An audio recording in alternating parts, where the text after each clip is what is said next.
bail is a rule, jail is an exception. This was held by Supreme Court in the case of State of Rajasthan versus Balchand. This is very important case, landmark judgment है जिसमें एक person को personal liberty को prioritise किया गया है court के द्वारा। तो चलिए हम लोग देखते हैं। तो what was the main issue raise before the court?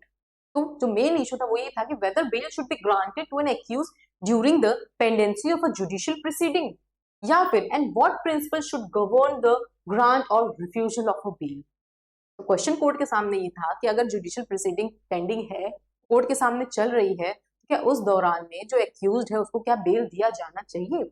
तो कोर्ट क्लियरली हेल्ड कि bail is a rule and jail is an exception. Justice Krishna Iyer ने कहा था, observe that personal liberty is an important constitutional value, ठीक है, and the accused should ordinarily be released on bail unless there is compelling reason to deny it.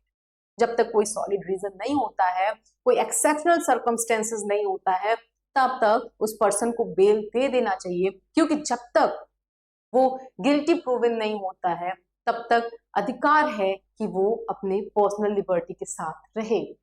इसीलिए bail is a rule and jail is an exception का concept आया। Now certain principles वो laid down. अब वो कौन कौन से principles थे जिसमें बेल को रिफ्यूज किया जाता है या फिर bail can be cancelled? That is the accused is likely to abscond. There are chances कि जो एक्यूज्ड पर्सन है वो भाग जाएगा, वो जुडिशियल प्रोसीडिंग को कोऑपरेट नहीं करेगा, तो at that circumstances bail can be refused or bail can be cancelled as well.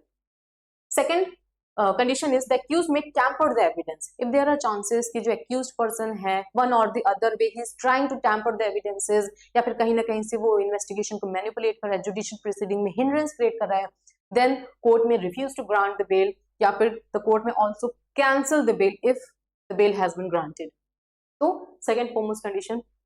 Third, the accused may influence the witness. अगर जो accused person है कहीं ना कहीं से witnesses को influence कर रहा है, tackle कर रहा है, तो फिर there are chances कि जो bail है वो reject हो सकती है।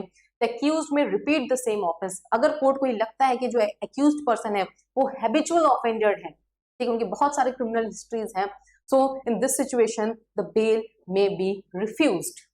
या फिर अगर ग्रांट भी हो गई है और अगर वो सेम नेचर का ऑफेंस कमिट कर रहा है, then in such situation the bail may be cancelled. Next, the release of the accused may be obstruct the course of justice. मतलब वो इतना ऐसा अपराधी है कि अगर उसको रिलीज किया जाए तो कहीं ना कहीं से कोर्स ऑफ जस्टिस में हिंड्रेंस क्रिएट करेगा ही करेगा। ऐसा सिचुएशन में जो बेल है वो ग्रांट नहीं किया जाएगा। Now the main point is the basic rule of criminal jurisprudence is bail not jail.